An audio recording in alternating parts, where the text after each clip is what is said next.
জাতীয় pension scheme নিয়ে মুখোমুখি বিশ্ববিদ্যালয়ের শিক্ষক কর্মকর্তা এবং জাতীয় পেনশন কর্তৃপক্ষ, পেশায় আগ্রহ হারানোর শঙ্কা।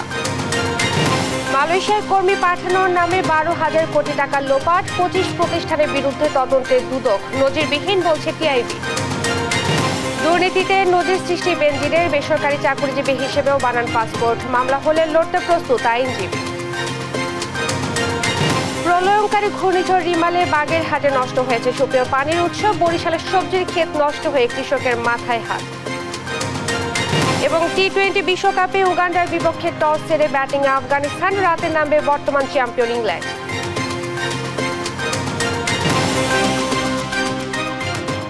দেখছিলেন সংবাদ শিরোনাম, সঙ্গে আছি আমি ইশরাত জাহান মনি। স্বায়ত্তশাসিত প্রতিষ্ঠানগুলোর জন্য সরকারের ঘোষিত প্রত্যয় স্কিমে যোগ দিতে চান না বিশ্ববিদ্যালয়ের শিক্ষক কর্মকর্তা কর্মচারীরা। তাদের দাবি, নতুন পেনশন ব্যবস্থায় বৈষম্যের শিকার হবেন তারা। এতে শিক্ষকতা পেশায় আসার আগ্রহ হারাবেন মেধাবীরা। আর জাতীয় পেনশন কর্তৃপক্ষ বলছে, না বুঝেই বিরোধিতা করছেন শিক্ষক কর্মকর্তারা। মাজহারুল ইসলামের বিশেষ রিপোর্ট। 2023 সালে সরকারি চাকরিজীবী ছাড়া দেশের নাগরিকদের জন্য প্রগতি, সুরক্ষা এবং প্রবাস নামে সর্বজনীন পেনশন ব্যবস্থা চালু করে সরকার, যা সেই সময় ব্যাপক আলোড়ন তুলে। চলতি বছরের মার্চে প্রত্যয় নামে আরও একটি স্কিম ঘোষণা করে জাতীয় পেনশন কর্তৃপক্ষ, যার আওতায় আছে স্বশাসিত, স্বায়ত্তশাসিত, সংবিধিবদ্ধ প্রতিষ্ঠান। তবে এর তীব্র বিরোধিতা করছেন সংশ্লিষ্টরা। এর বিরুদ্ধে মানববন্ধন ও বিক্ষোভ মিছিল করছে পাবলিক বিশ্ববিদ্যালয়ের শিক্ষক কর্মকর্তা কর্মচারীরা। তাদের অভিযোগ, এমন সিদ্ধান্তে উচ্চশিক্ষার উপর নেতিবাচক প্রভাব পড়বে। কর্মকর্তা কর্মচারীরা বলছেন, সরকারের একটি বিশেষ গ্রুপ বিশ্ববিদ্যালয়ের বিরুদ্ধে ষড়যন্ত্র করছে, যা মেনে নেবেন না তারা। এর বিরুদ্ধে আমরা অবস্থান নিয়েছি এবং ঢাকা বিশ্ববিদ্যালয় সম্মানিত শিক্ষক কর্মকর্তা কর্মচারী কেউ এই পেনশন ব্যবস্থা মেনে নেবে না। বিদ্যমান সুবিধায় পারিবারিক পেনশন সুবিধা পেয়ে আসছি, সেই পেনশন সুবিধাকে কর্তন করে কেন আবার প্রত্যয় স্কিমের মধ্যে অন্তর্ভুক্ত করা হবে, এটা আমরা মানি না। শিক্ষকরা অভিযোগ করেন, এমন সিদ্ধান্ত শিক্ষা ব্যবস্থার উপর নেতিবাচক প্রভাব ফেলবে। বৈষম্যর শিকার হবেন শিক্ষক কর্মচারীরা। হঠাৎ করে খুবই অপ্রয়োজনীয়ভাবে এখানে কি প্রয়োজন ছিল? শিক্ষকদের কি কোনো দাবি ছিল যে আমাদেরকে আরও বেশি কিছু দেন? কোনো কিছু ছিল না। হঠাৎ একটা শান্ত পরিবেশে এ ধরনের একটা পদক্ষেপ নেওয়ার ফলে পুরো ব্যবস্থাটাই একটা বিতর্কিত অবস্থার দিকে চলে যাচ্ছে। কারণ এটা তো এখন নেগেটিভলি আলোচনা হচ্ছে। সেজন্য এটা আলাপ আলোচনা যত না হয়, এটাকে কারেকশন করে শিক্ষকদেরকে যাতে রাস্তায় নামতে না হয় চূড়ান্ত পর্যায়ে, সেটাই আমরা আহ্বান করব সংশ্লিষ্ট কর্তৃপক্ষের প্রতি। এই পেনশন স্কিমের ফলে শিক্ষকরা এক ধরনের অস্বস্তিতে আছেন, তাদের এক ধরনের ভাবনা ছিল চাওয়া পাওয়া বিষয়ে, সেই জায়গায় হয়তো কিছুটা পার্থক্য হচ্ছে। আর বিশ্ববিদ্যালয় শিক্ষক ফেডারেশনের মহাসচিব মনে করেন, বিশ্ববিদ্যালয়ের শিক্ষকদের জন্য আলাদা স্কিম দেশের উচ্চশিক্ষার বিরুদ্ধে ষড়যন্ত্র। বিশ্ববিদ্যালয়ের শিক্ষকদেরকে সে প্রত্যয়ের আওতায় এনেই ওনারা একটা নতুন স্কিম চালু করে দিয়েছে, সেটা আমাদের বিশ্ববিদ্যালয়ের শিক্ষকরা কোনোভাবে গ্রহণ করে নাই। সবগুলো বিশ্ববিদ্যালয়ের সাথে বসেই আমরা পরবর্তী পর্যায়ে কঠিন কর্মসূচি দেবো। আমাদের অস্তিত্বের ব্যাপার, যেখানে আমাদের সম্মানের ব্যাপার, আত্মমর্যাদার ব্যাপার, সেটার জন্য যা করা দরকার আমরা তাই করব। দাবি না মানলে ঈদের পর লাগাতার আন্দোলন এবং ক্লাস পরীক্ষা বর্জনের মতো কর্মসূচির হুঁশিয়ারিও দেন শিক্ষক কর্মকর্তা কর্মচারীরা। মাজহারুল ইসলাম, দেশ টিভি, ঢাকা। মালয়েশিয়ায় কর্মী পাঠানোর নামে হাজার হাজার কোটি টাকা হাতিয়ে নেওয়া 25 প্রতিষ্ঠানের বিরুদ্ধে অনুসন্ধানে নেমেছে দুর্নীতি দমন কমিশন দুদক। এ সিন্ডিকেট 12,000 কোটি টাকা হাতিয়ে নিয়েছে বলে প্রাথমিক তথ্য প্রমাণ পেয়েছে সংস্থাটি। এতে জড়িয়ে যেতে পারেন প্রভাবশালীরাও।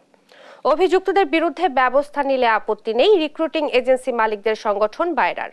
আর একে নজিরবিহীন দুর্নীতি বলেছেন টিআইবি নির্বাহী মহাপরিচালক। শাহাদাত নিশাদকে সাথে নিয়ে মহিউদ্দিন আহমেদের বিশেষ রিপোর্ট। বাংলাদেশ থেকে শ্রমিক নেয়ার সরকারি খরচ ৭৮,৯৯০ টাকা, অথচ সিন্ডিকেট করে জনপ্রতি নেওয়া হয় 4 লাখ থেকে 5 লাখ টাকা করে। দুর্নীতি দমন কমিশনের গোয়েন্দা ইউনিট এমন একটি অভিযোগ অনুসন্ধান করে। অনুসন্ধানে ঘটনার সত্যতা পায় সংস্থাটি। আনুষ্ঠানিক অনুসন্ধান শুরু করেছে দুদক। মানি লন্ডারিং শাখার কর্মকর্তা মোহাম্মদ নুরি ইসলামকে অনুসন্ধানের দায়িত্ব দেওয়া হয়েছে। তিনি ইতিমধ্যে বিনিময় ইন্টারন্যাশনাল সহ কয়েকটি প্রতিষ্ঠানকে নোটিশ করে তথ্য চেয়েছেন।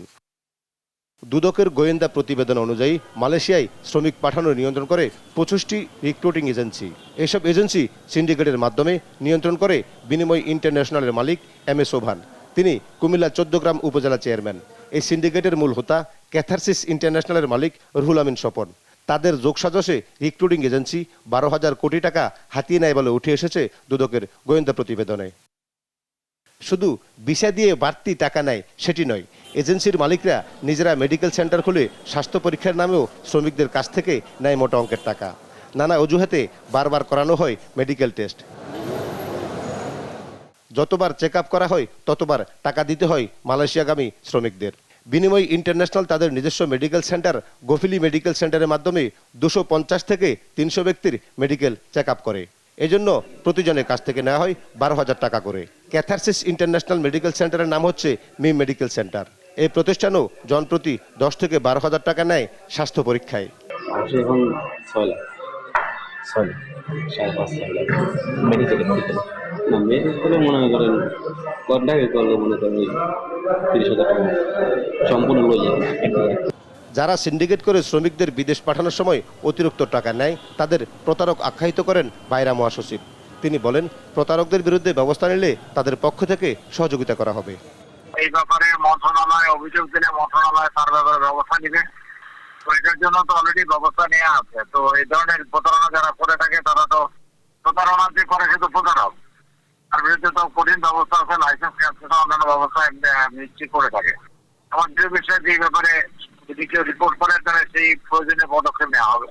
সাধারণ মানুষের কাছ থেকে টাকা নেওয়া সিন্ডিকেটের বিরুদ্ধে ব্যবস্থা নেওয়ার পরামর্শ দেন টিআইবি নির্বাহী পরিচালক। এই এজেন্টগুলোকে এক ধরনের জবাবদিহিতার মধ্যে আনা, স্বচ্ছতার মধ্যে নিয়ে আসা, মানে কেন তারা অগ্রিম টাকা নিচ্ছে, উদাহরণস্বরূপ টাকা দিচ্ছে অভিবাসন কর্মী কিন্তু তারপরেও তারা ভিসাও পাচ্ছে না, যেতেও পারছে না, এই প্রশ্নগুলোর সমাধান কিন্তু আমরা দেখতে পাই না। মূলত তারা মার্কেটটা নিয়ন্ত্রণ করে সেই কারণে। সম্প্রতি আরও কয়েকটি প্রতিষ্ঠান জনবল পাঠানোর নামে মানুষের কাছ থেকে বিপুল অঙ্কের টাকা হাতিয়ে নিয়েছে। এর সাথে সরাসরি জড়িত ফেনীর এমপি মাসুদউদ্দিন চৌধুরী, এমপি বেনজির আহমেদ ও সাবেক অর্থমন্ত্রী মোস্তফা কামালের স্ত্রীর প্রতিষ্ঠানও। দুদকের অনুসন্ধানে এসব প্রতিষ্ঠানের নামেও উঠে আসতে পারে বলে জানায় সংস্থাটির কর্মকর্তারা। মহিউদ্দিন আহমেদ, দেশ টিভি, ঢাকা। পুলিশের সর্বোচ্চ পদে চাকুরিরত অবস্থায় বেসরকারি চাকুরিজীবী হিসেবে করিয়েছেন পাসপোর্ট। অবৈধ বিনিয়োগ ও ভবিষ্যতে স্থায়ীভাবে বিদেশে বসবাসের জন্য এমন জালিয়াতির আশ্রয় নিয়েছেন আলোচিত সাবেক পুলিশ প্রধান বেনজির আহমেদ। এমন ঘটনাকে ন্যাক্কারজনক বলছেন বিশেষজ্ঞরা। প্রশ্ন তুলেছেন দুদক ও সরকারি সেবা দানকারী প্রতিষ্ঠানগুলোর কাজের স্বচ্ছতা নিয়েও। বিস্তারিত নূপুর মাহমুদের প্রতিবেদনে। পাসপোর্টটি আলোচিত পুলিশের সাবেক মহাপরিদর্শক বেনজির আহমেদের। পাসপোর্টটি নবায়নের তারিখ অনুযায়ী ওই সময় তিনি র্যাবের মহাপরিচালক হিসেবে দায়িত্বরত, অথচ পাসপোর্টে পরিচয় ব্যবহার করেছেন প্রাইভেট সার্ভিস। পুলিশের প্রধান হিসেবে অবসরে যাওয়া প্রভাবশালী এই কর্মকর্তা কিভাবে পরিচয় গোপন করে পাসপোর্ট করলেন, এই নিয়ে সৃষ্টি হয়েছে নানা প্রশ্নের। এ বিষয়ে পাসপোর্ট অধিদপ্তরের মহাপরিচালকের সঙ্গে যোগাযোগ করেও কোনো বক্তব্য মেলেনি। সূত্র বলছে, নবায়নের সময় পাসপোর্ট অধিদপ্তর ভুল তথ্যের কথা জানিয়ে র্যাব সদর দপ্তরে চিঠি পাঠালেও প্রভাব খাটিয়ে সেটি করে নেন র্যাবের তৎকালীন মহাপরিচালক। একের পর এক অবৈধ সম্পদের খবর প্রকাশ্যে আসার পর আপনজনেরাও এখন পর বেনজির আহমেদের। যাকে প্রতিবেশী হিসেবে পেয়ে গর্ব করতেন প্রতিবেশীরা, তাকে ঘিরে সৃষ্ট পরিস্থিতিতে এখন বাসায় টানিয়ে রাখতে হচ্ছে এমন সাইনবোর্ড। নিরাপত্তা রক্ষীকারীরাও বিরক্ত সাবেক আইজিপির উপর। জালিয়াতির মাধ্যমে পাসপোর্ট তৈরির ঘটনাকে নজিরবিহীন বলছেন বিশেষজ্ঞরা।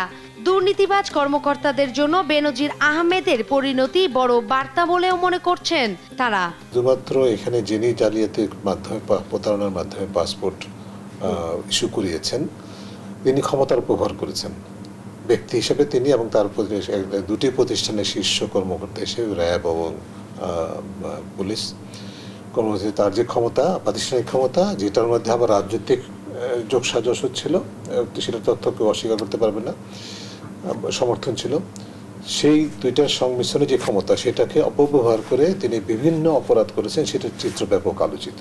অনেকেই ভাবতে পারে যে ইনি কোনো একটা কারণে পড়েছে, তো সেই কারণটা আমি যদি না ঘটাই তাহলে আমি যতই লুটপাট করি না কেন আমি পড়বো না, এরকম ভাবতে পারে। আবার সত্যিকার অর্থে যারা, যেটি বললাম যে বুদ্ধিমান, সতর্ক, তাদের জন্য এটা মেসেজ যে না, এইরকম করলে এইরকম অবস্থায় পড়া যায়। চাকরিরত থাকা অবস্থায় ভুয়া পরিচয়ে পাসপোর্ট এবং সম্পদের এমন পাহাড় গড়া নিয়ে দুদক সহ সংশ্লিষ্ট সংস্থাগুলোর অজ্ঞতা প্রতিষ্ঠানগুলোর সক্ষমতা নিয়ে প্রশ্নের জন্ম দিয়েছে বলে মনে করেন দুদকের সাবেক এই মহাপরিচালক। নূপুর মাহমুদ, দেশ টিভি, ঢাকা। অনুসন্ধান প্রতিবেদনের উপর ভিত্তি করে সাবেক আইজিপি বেনজির আহমেদের বিরুদ্ধে মামলা করবে দুর্নীতি দমন কমিশন, জানালেন আইনজীবী খুরশিদ আলম খান। দেশ টিভিকে দেয়া একান্ত সাক্ষাৎকারে তিনি বলেন, বেনজির ও তার পরিবার দুদকে না এলে আইন নিজস্ব গতিতে চলবে। আর বেনজির আহমেদের আইনজীবী শাহ মঞ্জুরুল হক জানান, মামলা হলে আইনিভাবে মোকাবেলা করা হবে। বিস্তারিত শামীম আক্তারের রিপোর্টে। হালের টক অব দ্য টাউন সাবেক পুলিশ প্রধান বেনজির আহমেদ। ক্ষমতার অপব্যবহার করে বিপুল অর্থ সম্পদের মালিক হয়েছেন তিনি। গণমাধ্যমে বেনজিরের দুর্নীতির সংবাদের পর অনুসন্ধানের জন্য কমিটি গঠন করে দুর্নীতি দমন কমিশন। অনুসন্ধান চলমান অবস্থায় আদালত থেকে তার সম্পত্তি ক্রোকের আদেশ আসে। এমন পরিস্থিতিতে বেনজির দেশ ত্যাগ করেছে এমন আলোচনা থাকলেও তা নিশ্চিত নন সরকারের মন্ত্রীরা। তাকে তো এখনো আমরা নিষেধাজ্ঞা দেইনি, সে নিষেধাজ্ঞার আগে চলে যেয়ে থাকে। আমি এখনো কিন্তু সঠিক জানি না সে আছে কিনা, চলে গিয়েছে। আমাকে জেনে কথা বলতে হবে। এই অবস্থায় অনুসন্ধান থেমে যাবে কিনা এমন প্রশ্ন ছিল দুর্নীতি দমন কমিশনের আইনজীবী খুরশিদ আলম খানের কাছে। জানান, অনুসন্ধান চলবে নিজ গতিতে। এতে তথ্য প্রমাণ মিললেই বেনজিরের বিরুদ্ধে মামলা করবে দুদক। কমিশন আইন অনুযায়ী তার বিরুদ্ধে যথাযথ প্রক্রিয়ায় অনুসন্ধান কার্য চালিয়ে যাবে এবং একটি নির্দিষ্ট সময়ের পরে অনুসন্ধান কার্য শেষে অনুসন্ধান রিপোর্ট কমিশনে দাখিল করবে। অনুসন্ধান রিপোর্ট দাখিল করার পরে এই অনুসন্ধান রিপোর্টের উপর ভিত্তি করে কমিশন সিদ্ধান্ত নেবে ওনার বিরুদ্ধে মামলা হবে কিনা। সেটা কিন্তু কমিশনের দায়িত্ব। তবে এই আইনজীবী এখনো আশাবাদী 6 ও 9 জুন দুদকে আসবে বেনজির এবং তার পরিবার। না এলে আইন অনুযায়ী চলবে প্রক্রিয়া। আমরা কিন্তু দুর্নীতি দমন কমিশনের পক্ষ থেকে এখনো দৃঢ়ভাবে বিশ্বাস করি যেন বেনজির আহমেদ এবং তার পরিবারবর্গ 6 তারিখ এবং 9 তারিখ হাজির হবেন, জিজ্ঞাসাবাদের সম্মুখীন হবে। যদি উনি না আসে আইন তার নিজস্ব গতিতে চলবে এবং উনি না আসলেও অনুসন্ধান কার্য সমাপ্ত করতে আইনে কোনো বাধা নাই। আর বেনজির আহমেদের আইনজীবী জানান, মামলা হলে অবশ্যই উচ্চ আদালতে যাবেন তারা। বেনজির আহমেদ শুধু আইনজীবী হিসেবেই না, ওনার সাথে আমার যোগাযোগ ছিল। যেহেতু ওনার বিরুদ্ধে একটা অভিযোগ আছে এবং দুদক ইনকোয়ারি করছে, ওনার সম্পত্তি বাজেয়াপ্ত হয়েছে, সুতরাং উনি আইনগত ব্যবস্থাগুলি নেবেন। যেহেতু উনি এই দেশেরই সিটিজেন, তার আইনগত অধিকার আছে এগুলিকে ডিফেন্ড করার, এবং এখন পর্যন্ত কিন্তু কোনো মামলা নেই। সুতরাং যেহেতু ওনার বিরুদ্ধে কোনো মামলা নেই, আমি ওনার আইনজীবী হিসাবে কোনো ওকালতনামা বা উপরের আদালতে যাওয়ার জন্য এখন পর্যন্ত কোনো ইনস্ট্রাকশন আমার কাছে নেই। এখন এটা উনি ওনার মতো করে কন্টেস্ট ডেফিনেটলি করবেন। সাবেক আইজিপির বর্তমান অবস্থা নিয়ে কোনো তথ্য নেই বলেও জানান এই আইনজীবী। আমি জানি না উনি কোথায় আছে। শামীমা আক্তার, দেশ টিভি, ঢাকা। ঘূর্ণিঝড় রিমালের প্রভাবে সৃষ্ট জলোচ্ছ্বাসে বাগেরহাটে নষ্ট হয়েছে অসংখ্য পানির উৎস। সুপেয় পানির উৎস প্লাবিত হয়েছে লবণাক্ত পানিতে। এতে দৈনন্দিন কাজে ব্যবহারের জন্য চরম সুপেয় পানির সংকটে পড়েছেন উপকূলবাসী। বাধ্য হয়ে অনেকে উপকূলের নোঙর করা জাহাজ থেকে পানি সংগ্রহ করে পান করছেন। সহকর্মী এস সোহানের তথ্যচিত্রে ডেস্ক রিপোর্ট। ঘূর্ণিঝড় রিমাল আঘাত হানার আগ থেকেই জোয়ারের পানিতে প্লাবিত হয় নদী বেষ্টিত মোরেলগঞ্জ উপজেলার বহরবুনিয়া ইউনিয়ন। ঝড়ের রাতে পুরো ইউনিয়ন ডুবে যায় কেওড়া, মানিক ও পানগুছি নদী থেকে আসা জলোচ্ছ্বাসের পানিতে। সবচেয়ে বেশি পানির উৎস ক্ষতিগ্রস্ত হয়েছে ঘষিয়াখালী গ্রামে। সুপেয় পানির একমাত্র উৎস জেলা পরিষদের পুকুরে ঢুকে পড়ে লবণ পানি। ঝড়ের 8 দিনেও পুকুরের পাড় মেরামতের তেমন কোনো উদ্যোগ নেয়নি জনস্বাস্থ্য প্রকৌশল অধিদপ্তর। এতে চরম বিপাকে স্থানীয়রা। বন্যায় এই পুকুর ডুবে যাওয়ায় আমাদের এই পানিটা লবণ হয়ে গেছে, আমরা এখন খুব কষ্টে আছি। আমরা এই বাজার পুষ্করিণীতে পানিটা ব্যবহার করতাম, খাইতাম। এই বন্যার কারণে 2-3 জায়গায় তো ভেঙে গেছে, আমাকে এখন খাবার পানির অনেক সংকট। কয়দিন আগে যে ঘূর্ণিঝড় হয়েছে তার জন্য ওই লবণ পানিতে আমাকে যে একটা পুকুর ছিল ওইটা ভেঙে গেছে। পরে আমাকে পানি জাহাজ থেকে এনে তারপর মনে করেন ব্যবহার করার আগে রান্নার জন্য বা খাওয়ার জন্য। ঘষিয়াখালী গ্রামের পাশে আন্তর্জাতিক নৌ রুট ঘষিয়াখালী চ্যানেল। জীবন বাঁচাতে এই রুটে চলাচলকারী জাহাজগুলোর মাস্টার নাবিকদের অনুরোধ করে পানি সংগ্রহ করছে গ্রামবাসী, যা অপরিশোধিত হওয়ায় চরম স্বাস্থ্য ঝুঁকিতে স্থানীয়রা। আমরা যখন জাহাজ নিয়ে ঢাকা থেকে এদিকে আসি তখন আমরা মেঘনার থেকে বেশি পর্যাপ্ত পরিমাণ দেখা যাচ্ছে মিষ্টি পানি নিয়ে আসি। মিষ্টি পানি নিয়ে এসে এখানে যখন আমরা সিলিং মিস করি অনেক সময় দেখা গেছে আমরা এখানে লোকজন আসলে আমরা এদেরকে পানি দিয়ে যাই। যদিও জনস্বাস্থ্য প্রকৌশল অধিদপ্তর বলছে দুর্গত এলাকায় দৈনিক ৫ থেকে ৬ হাজার লিটার পানি সরবরাহ করা হচ্ছে। যোগাযোগ ব্যবস্থা ভেঙে পড়ায় ঘষিয়াখালী এলাকায় পৌঁছায়নি এ পানি। এই উপদ্রুত অঞ্চলে যে সমস্ত পানির উৎস বিদ্যমান আছে সেগুলো যা ক্ষতিগ্রস্ত হয়েছে সেগুলোকে মেরামত বা সংস্কারের আওতায় এনে এবং আলাদা কোনো প্রযুক্তির মাধ্যমে সেখানে সুপেয় পানির সংস্থান করা যায় কিনা সে বিষয়ে আমাদের পর্যালোচনা অব্যাহত রয়েছে। ঘূর্ণিঝড় রিমালে জেলায় ক্ষতিগ্রস্ত হয়েছে নলকূপ, rain water harvesting tank, PSF ও পুকুর সহ বিভিন্ন ধরনের 20,226টি সুপেয় পানির উৎস। News desk, Desh TV. সংবাদ সকালে আরো থাকছে। উন্নয়নে পিছিয়ে রংপুর, অর্থনীতির চাকা সচল করতে বিশেষ শিল্প কারখানা তৈরিতে সমন্বিত উদ্যোগ নেওয়ার আহ্বান।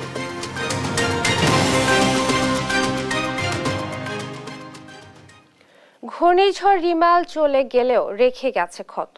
ঝড়ের প্রভাবে ব্যাপকভাবে ক্ষতিগ্রস্ত হয়েছে বরিশালের কৃষিক্ষেত্র। চলতি মৌসুমে রোপিত সবজি নষ্ট হওয়ায় শত শত কোটি টাকার ক্ষতির শিকার হচ্ছেন চাষিরা। তবে সরকারি কর্মকর্তারা বলছেন ক্ষতিগ্রস্ত চাষিদের সহায়তায় নানামুখী পদক্ষেপ নেওয়া হচ্ছে। বরিশাল থেকে সহকর্মী শফিক মুন্সি পাঠানো তথ্য ছবিতে টুম্পা আফরোজের ডেস্ক রিপোর্ট। ঘূর্ণিঝড় রিমালের তাণ্ডবে বড় বিপর্যয় নামে উপকূলীয় অঞ্চলের কৃষিখাতে। বিশেষ করে তীব্র বাতাসের বেগে ক্ষতিগ্রস্ত হয় বরিশালের বিভিন্ন এলাকার শাকসবজির ক্ষেত। এছাড়া ঝড় পরবর্তী জলোচ্ছ্বাস ও জোয়ারের পানিতে তলিয়ে যায় বীজতলা। জমে থাকা পানিতে ভেসে গেছে কৃষকের স্বপ্ন, নষ্ট হয়েছে কোটি টাকার শস্য। এর মধ্যে রয়েছে পেঁপে, কুমড়া, লাউ, শসা, বেগুন, ডাল সহ নানা পদের বীজ। আমার এখানে প্রচুর পেঁপে চারা উৎপন্ন ছিল, যেগুলো আমি আপনার ডেলিভারি দেবার সময়ের 2-3 দিন পরে দিতাম। এই সময়টা এই ঝড়টা আসলো, এসে আমার প্রায় 40,000 চারা নষ্ট হয়ে গেছে। আমার বিভিন্ন সবজি, মুগ ডাল এবং বিভিন্ন ধরনের ফসল আদি যে গেছে তাতে প্রায় 50-60 হাজার টাকার আমার লস হয়েছে। সাথে পুকুরের মাছ, 2টা পুকুরের মাছও নষ্ট হয়েছে। জেলার 10 উপজেলার ক্ষতিগ্রস্ত চাষি এবং বিভিন্ন সংস্থার প্রতিনিধিদের সমন্বয়ে ঝড় পরবর্তী শুনানির আয়োজন করে বাংলাদেশ কৃষি গবেষণা ইনস্টিটিউট। গণশুনানির মাধ্যমে এই আমাদের জাত এবং প্রযুক্তি সম্পর্কে ওনারা যে কোনো অভিযোগ করতে পারে এবং সরাসরি আমাদের সেইগুলো আমরা সমাধান দিয়ে থাকি। এর মাধ্যমে কৃষকরা সরাসরি উপকৃত হয়। যেসব মাঠের বীজ নষ্ট হয়েছে সেখানে দ্রুত মৌসুমী সবজির বীজ সরবরাহ ও ফলনের সরকারি সহায়তার কথা জানান BARI এর কর্মকর্তা। এই দুর্যোগ মোকাবিলার জন্য সরকারের নির্দেশনা মোতাবেক যখনই সুবিধা কোনো কৃষক আসবে তাকে সার্বিকভাবে যাতে আমরা সেবা দিতে পারি, বীজ সহায়তা হোক বা পরামর্শ সহায়তা, সে ব্যাপারে আমার নির্দেশনা রয়েছে। ঘূর্ণিঝড়ের প্রভাবে জেলার কৃষিক্ষেত্রে প্রায় 508 কোটি টাকার ক্ষতি হয়েছে, যার 2/3 বিভিন্ন ধরনের শাকসবজি ও বীজতলার। News desk, Desh TV. Minister Google TV T20 বিশ্বকাপ প্রসঙ্গ।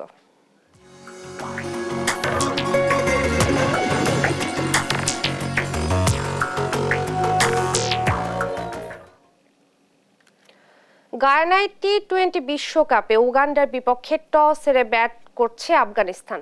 এখন পর্যন্ত আফগানদের সংগ্রহ বিনা উইকেটে 102 রান।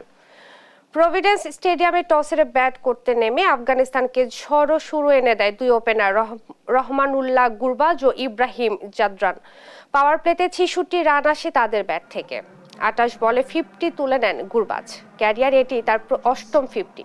প্রথমবার বিশ্বকাপ খেলছে আফ্রিকার দেশ উগান্ডা। শক্তির বিচারে বেশ পিছিয়ে তারা। বিশ্বকাপ বাছাই পর্বে জিম্বাবুয়ের মতো দলকে হারিয়েছে উগান্ডা।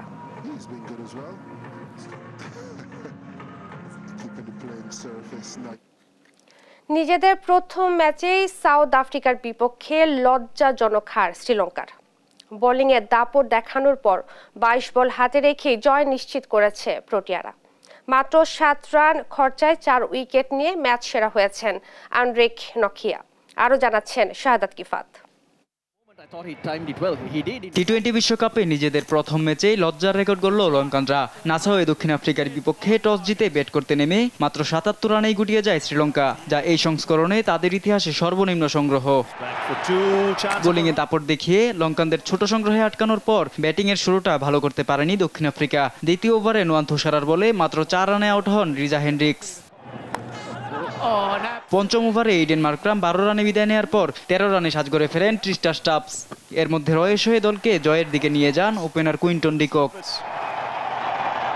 বাঁহাতিয়ে ব্যাটার ২০ রানে হাসারাঙ্গার শিকারে পরিণত হওয়ার পর পুরো লড়াইটা করেন হেনরিক ক্লাসেন। তাকে সঙ্গ দেন ডেভিড মিলার। শেষ পর্যন্ত ক্লাসেন ১৯ রানে ও মিলার ৬ রানে অপরাজিত ছিলেন। এর আগে ব্যাটিংয়ে নেমে শুরুতেই বিপর্যয়ে পড়ে লঙ্কানরা। দক্ষিণ আফ্রিকার পেসারদের তুপের মুখে ধারাবাহিক বিরতিতে উইকেট হারাতে থাকে তারা। লঙ্কানদের পাওয়ার প্লে শেষ হয় মাত্র ২৪ রানের সংগ্রহে। এরপর শ্রীলঙ্কার ব্যাটিং লাইন আপ একাই ধ্বংস করেন এনরিক নরকিয়া। আগুন ঝরানো বোলিংয়ে শিকার করেন ৪ উইকেট। এর মাঝে নবম ওভারে জোড়া আঘাত হানেন কেশব মহারাজ। শেষ পর্যন্ত ৭৭ রানে অল আউট হয় হাসারাঙ্গার দল। শাহাদাত কিফাত, স্পোর্টস ডেস্ক, দেশ টিভি। শিরোপা ধরে রাখার মিশনে রাতে নামছে বর্তমান চ্যাম্পিয়ন ইংল্যান্ড। জশ বাটলারদের প্রতিপক্ষ স্কটল্যান্ড। জয় দিয়ে বিশ্বকাপ শুরু করতে চায় ইংলিশরা। বার্বাডোসের ক্যানসিংটন ওভালে ম্যাচ শুরু রাত 8:30টায়। রাফিউল ইসলাম রাতুলের রিপোর্টে বিস্তারিত। স্কটল্যান্ড এবং ইংল্যান্ড যুক্তরাজ্যের অধীনে হলেও ক্রিকেট ঐতিহ্যে যোজন যোজন দূরে দেশ দুটি। আন্তর্জাতিক টি-20 র্যাঙ্কিংয়ে ৩ নম্বরে রয়েছেন বর্তমান বিশ্ব চ্যাম্পিয়ন ইংল্যান্ড। চলতি আসরে তৃতীয় শিরোপার সন্ধানে মাঠে নামবে জশ বাটলারের দল। অপরদিকে র্যাঙ্কিংয়ে 14 নম্বরে স্কটল্যান্ড। 2007 সালে পাকিস্তানের বিপক্ষে নিজেদের প্রথম আন্তর্জাতিক টি-20 যাত্রা শুরু করে স্কটিশরা। এখন পর্যন্ত 95টি ম্যাচের 44টিতে জয় পেয়েছে স্কটল্যান্ড। চলতি টি-20 আসরে ইংল্যান্ড দলকে নেতৃত্ব দিবেন জশ বাটলার। আর দলের Sam Curran, Phil Salt, Moeen Ali এবং জনি বেয়ারস্টো দলের ব্যাটিং লাইনের ভরসা। আর জোফরা আর্চার, আদিল রশিদ আর মার্ক উডরা প্রতিপক্ষের ব্যাটিং লাইনে ধসের জন্য যথেষ্ট। স্কটল্যান্ডকে এবার নেতৃত্ব দিবেন রিচি বেরিংটন। দলের ব্র্যান্ডন ম্যাককুলান, মিচেল জোনাস, মিচেল লিস থাকবেন স্কটল্যান্ডের ব্যাটিং অ্যাটাকে। আর বল হাতে তাণ্ডব চালানোর সক্ষমতা রাখেন Mark Wood, Jack Jarvis, Chris graves এবং সাফিয়ান শরীফের মতো বোলাররা। সহজ প্রতিপক্ষ স্কটল্যান্ডের বিপক্ষে জয় দিয়েই আসর শুরু করতে চাইবে টি-20 বর্তমান চ্যাম্পিয়ন ইংল্যান্ড। অন্যদিকে ছাড় দিতে নারাজ স্কটল্যান্ড। রাফিউল ইসলাম Ratul, sports desk, Desh TV.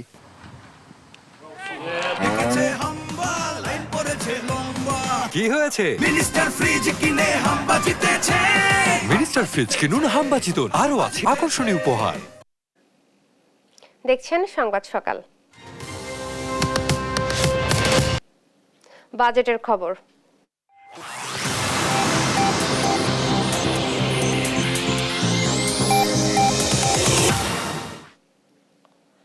উন্নয়নে দেশের অন্যান্য অঞ্চলের তুলনায় পিছিয়ে রংপুর বিভাগ। কৃষি নির্ভর এই অঞ্চলে উন্নয়ন ব্যবধান কমিয়ে আনতে বিশেষ শিল্প কারখানা তৈরি ও ঋণ নীতি ঘোষণার পাশাপাশি বিভাগের ৩৮ জন প্রতিনিধিকে সমন্বিত উদ্যোগ নেওয়ার আহ্বান নাগরিক সমাজের। আসছে বাজেটে এর প্রতিফলন দেখতে চান তারা। মাহমুদ রকির তোলা ছবিতে রফিকুল ইসলামের প্রতিবেদন। রংপুর অঞ্চলে মোট জনসংখ্যার অর্ধেক অধিবাসী দরিদ্র, অথচ ২০১৯ সালের বার্ষিক উন্নয়ন কর্মসূচিতে রংপুর বিভাগের ২ কোটি মানুষের জন্য বরাদ্দ ছিল ১%-এরও কম। মেগা প্রকল্প বাদ দিলে মাত্র ০.৯৮% বরাদ্দ ছিল এখানে। অথচ ষষ্ঠ পঞ্চবার্ষিক পরিকল্পনায় পিছিয়ে পড়া অঞ্চলের প্রতি জোর দেয়া, আঞ্চলিক বৈষম্য দূর করতে বার্ষিক উন্নয়ন কর্মসূচিতে পৃথক বরাদ্দ রাখার কথা বলা হয়েছে। মাঝে মাঝে খুব আমি সমস্যার মধ্যে থাকি, টেনশনের মধ্যে থাকি, আমার রোজগারি হচ্ছে না। ইনকাম সোর্স আমার খুব অল্প হয়, যেমন ধরেন ৪০০ টাকা বা ৫০০ টাকা, ৩০০ টাকা, এইভাবে আমি চলি। তারপরে অনেক কিস্তি মিস্তি আছে, এইভাবেই চলছে, হাজিরা দিয়ে চলে না। তারপরে এখন জীবন বাঁচার গেলে চলতে হবে, ওটা পরিশ্রম করে খাই যেতে হবে। দেশে সরকারি বেসরকারি মিলে ৯৫টি অর্থনৈতিক অঞ্চলের অনুমোদন রয়েছে, যার মধ্যে ঢাকা বিভাগে ৩৬টি, চট্টগ্রাম বিভাগে ২৫টি, রাজশাহী, খুলনা, ময়মনসিংহ বিভাগে ৮টি করে। সিলেট বিভাগে 6টি আর রংপুর বিভাগে মাত্র 4টি অর্থনৈতিক অঞ্চলের অনুমোদন রয়েছে। শুধু সংখ্যায় নয়, এগুলোর বাস্তবায়নেও পিছিয়ে আছে। বৈষম্য দূর আর কর্মসংস্থান তৈরিতে আলাদা শিল্পনীতি করার দাবি ব্যবসায়ী নেতাদের। সেই কর্মসংস্থান সৃষ্টি করতে হলে আমরা বলছিলাম রংপুর বিভাগের জন্য একটি আলাদা শিল্পনীতি, আলাদা একটা কর নীতি, আলাদা একটা ঋণ নীতি ঘোষণা করা হোক, যাতে করে কর্পোরেট ব্যবসায়ীরা, বিদেশি ইনভেস্টররা, ক্ষুদ্র মাঝারি শিল্প ব্যবসায়ীরা যেন রংপুর বিভাগে শিল্প ব্যবসা বাণিজ্য করে। দেশের অন্যান্য অঞ্চলে শিল্প খাতে পর্যাপ্ত বরাদ্দ থাকায় দেশীয় প্রতিষ্ঠানগুলোর পাশাপাশি বিনিয়োগে এসেছে ভারত, জাপান, চীন সহ অনেক দেশ থেকে। শুধু ভিন্ন চিত্র রংপুরে। তাই সুষম উন্নয়নের দাবি এই অঞ্চলের জনপ্রতিনিধিদের। বাংলাদেশের অন্যান্য জেলার তুলনায় সব দিক দিয়ে পিছিয়ে আছে। কর্মসংস্থান সৃষ্টি করতে হবে। এখানে একাধিক ইকোনমিক জোন স্থাপন করে বেকার সমস্যার সমাধান করলে আমাদের এখানে আমরা পিছিয়ে পড়া এলাকা আমরা কিছুটা এগিয়ে যাব। রাজশাহী বিভাগের বরাদ্দ কত আর রংপুরের বিভাগের বরাদ্দ কত? রাজশাহী বিভাগের আয়তন কত, লোকসংখ্যা কত, রংপুর বিভাগের আয়তন এবং লোকসংখ্যা কত? পার্থক্যটা দেখবেন অনেক বেশি। তো এই পার্থক্য যতক্ষণ পর্যন্ত এই পার্থক্যগুলো আমরা ওভারকাম করতে পারি না, ততক্ষণ পর্যন্ত সুষম উন্নয়ন সম্ভব নয়।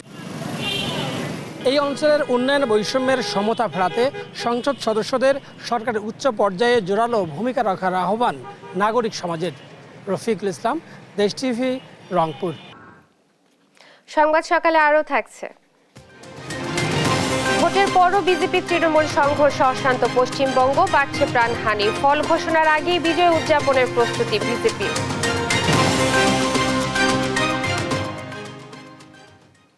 দ্রব্যমূল্যের ঊর্ধ্বগতিতে যেখানে সাধারণ মানুষের জীবন অতিষ্ঠ, সেখানে নীলফামারী সদর উপজেলার খোকসাবাড়ি ইউনিয়নের সন্ন্যাসীতলার ভাই ভাই টি স্টোরে মেলে 1 টাকার চা পেঁয়াজু।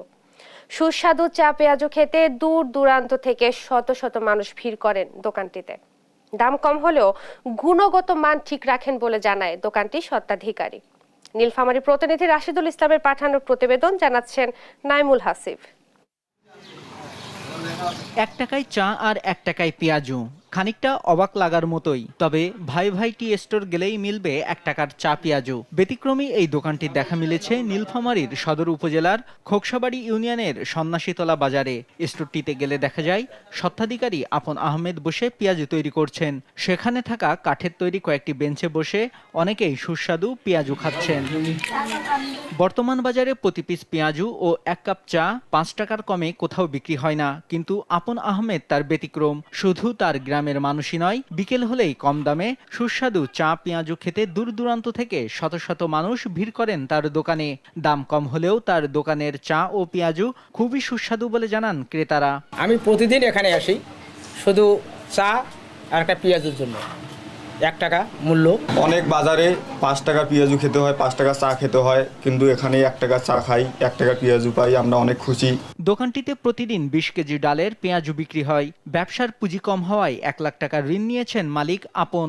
দিনে 7 থেকে 8,000 টাকার মতো বেচা বিক্রি হয়। এ থেকে যা লাভ হয় তা দিয়ে ঋণের কিস্তি, সংসার ও 2 ছেলে মেয়ের পড়ালেখার খরচ চালান তিনি। কোনো মাধ্যম থেকে আর্থিক সহযোগিতা পেলে স্বাচ্ছন্দ্যের সঙ্গে সারা জীবন 1 টাকায় চা পেঁয়াজু বিক্রি করবেন বলে জানান আপন আহমেদ। 1995 সাল থেকেই শুরু করেছি, মোটামুটি 29 বছর রানিং। বর্তমান যে বাজারের উদ্যোগতি এখন টিকে থাকাই সম্ভব নয়, তারপরেও আশা করি যে যতদিন শারীরিক পরিস্থিতি ভালো থাকবে আমি চালিয়ে নিয়ে যাব। সকালে নিজের কৃষি জমিতে কাজ করে বিকেলে দোকানে কার্যক্রম শুরু হয়। বেচা বিক্রি চলে রাত 10টা পর্যন্ত। এভাবেই আপন আহমেদ চালিয়ে আসছেন টানা 2 যুগের বেশি সময় ধরে। দাম কম রাখলেও গুণমানে কোনো আপোষ করেননি।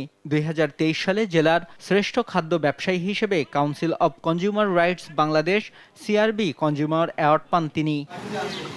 News desk, Desh TV. দেখছেন সংবাদ সকাল।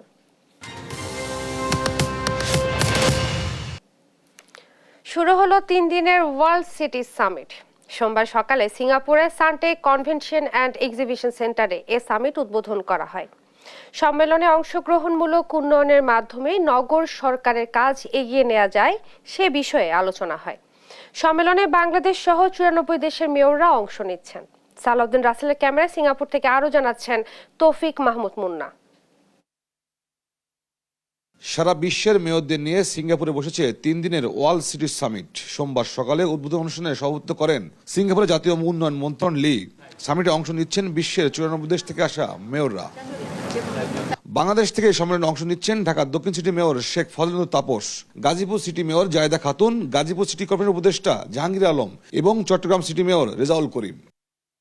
উদ্বোধনী সভায় তুলে ধরা হয় উন্নত দেশের বিভিন্ন শহর। বিশ্বকে আরো বাসযোগ্য করতে দিক নির্দেশনামূলক বক্তব্য দেন মেয়ররা। ঢাকা দক্ষিণ সিটি মেয়র বলেন, অপরিকল্পিত শহরকে সুষ্ঠু পরিকল্পনার আলোকে গড়ে তুলতে এমন সামিট গুরুত্বপূর্ণ। ঢাকা শহরের মূল সমস্যা হলো যে দীর্ঘদিন ধরে অপরিকল্পিত নগরায়ন হয়েছে। যেভাবে যা মনে হয়েছে সেভাবে হয়ে গেছে মানুষের একটি চাহিদার প্রেক্ষিতে। এখন সেটাকে নতুন করে পরিকল্পনার আওতায় আনা এটা অত্যন্ত দুরূহ এবং কঠিন। আমরা এখন যেটাই করছি, আমরা চেষ্টা করছি সেগুলোকে একটু পরিকল্পিতভাবে করা। এই সামিট থেকে অভিজ্ঞতা নিয়ে গাজীপুরকে স্মার্ট সিটি করার আশা জানান সিটি কর্পোরেশনের উপদেষ্টা জাহাঙ্গীর আলম। আমরা আমাদের ফ্রেন্ডশিপের মাধ্যমে এগুলো আমাদের দেশে এবং আমাদের গাজীপুর এবং ঢাকা এবং আশেপাশে যেসব আমাদের নগরগুলো আছে, শহরগুলো আছে, সেগুলো আমরা ডেভেলপ করতে চাই। আপনারা জানেন আমাদের যানজটের শহর, আমাদের এটা কোনো মাস্টার প্ল্যান আমরা এই পর্যন্ত পাইনি। এখন আমরা নতুন করে সেগুলো শুরু করতে যাচ্ছি। সর্বোপরি হচ্ছে আমাদের নগরবাসী যেন ভালো থাকে, তারা যেন পরিবেশগত, তার যে একটা মানুষের যে বাঁচার অধিকার, তার যে স্বাস্থ্যগত দিক, তার সবকিছু মিলে একটা আমরা প্যাকেজ তৈরি করতে যাচ্ছি। বন্দর নগরীর মেয়র রেজাউল করিম জানান, নতুন করে সিটি কর্পোরেশনকে গড়তে সহায়ক হবে এই সম্মেলন।